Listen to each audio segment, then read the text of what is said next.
Question 19. Donc, encore une fois, la première chose que je vais faire, c'est d'aller recopier les informations qui me sont données sur le côté. Donc, AB mesure 7 cm, AD 2 cm, OD 3,5 cm et BDC, donc l'angle qui est ici, 25 degrés. Donc, on va commencer.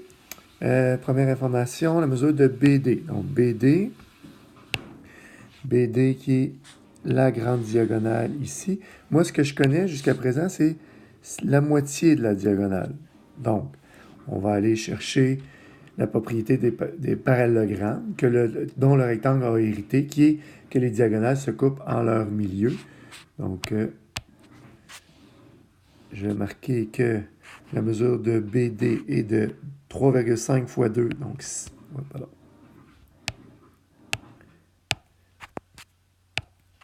7 cm, car dans tout rectangle,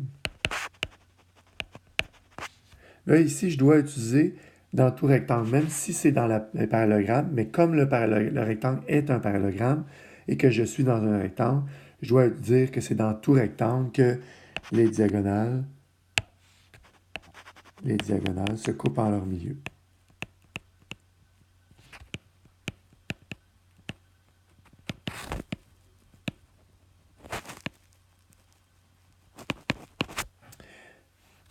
La mesure de AC. Donc, AC,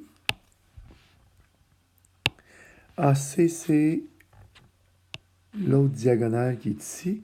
Mais je sais que dans un rectangle, les deux diagonales, donc si BD mesure 7, bien AC va mesurer 7 également parce que dans tout rectangle, donc 7 cm, car dans tout rectangle, les diagonales sont isométriques.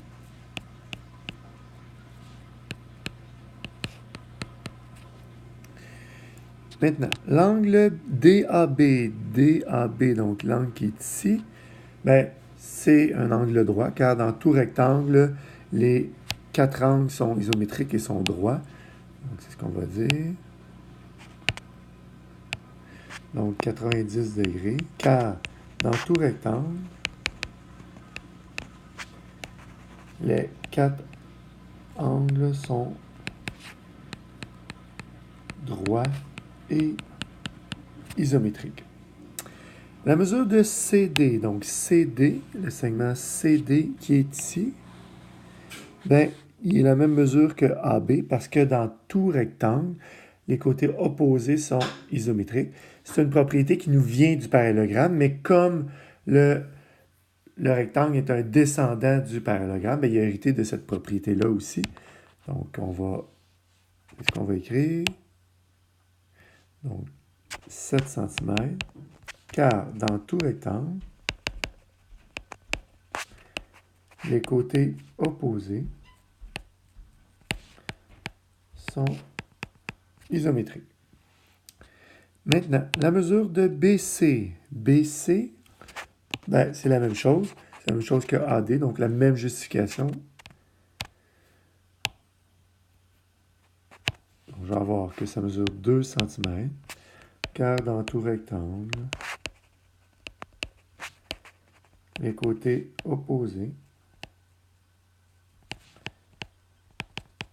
sont isométriques. Maintenant, la mesure de l'angle BDA. BDA, donc l'angle qui est ici. Donc cet angle-ci. Alors, j'ai dit un peu plus haut que dans tout rectangle, les quatre angles mesuraient 90 degrés. Donc, l'angle CDA aussi mesure 90 degrés. Puis comme j'ai une partie qui mesure 25, bien, l'autre partie va mesurer 65 degrés.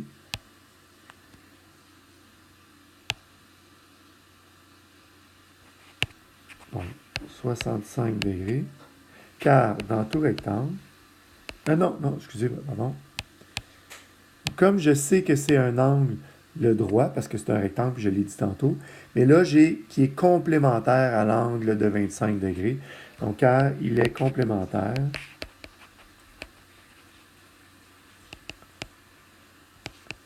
à l'angle BDC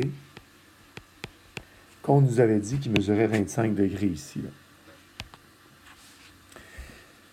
Finalement, l'angle ABD, donc l'angle ABD ici, ben, je sais que dans un rectangle, j'ai deux paires de côtés parallèles.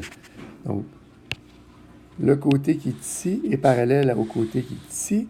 Et cette diagonale-ci, ben, elle vient faire apparaître des angles alternes internes. Donc, ces deux angles-là ici sont alternes internes. Ils sont à l'intérieur des deux droites parallèles qui sont en vert et ils alternent d'un bord et de l'autre de la séquence qui est la diagonale en jaune ici.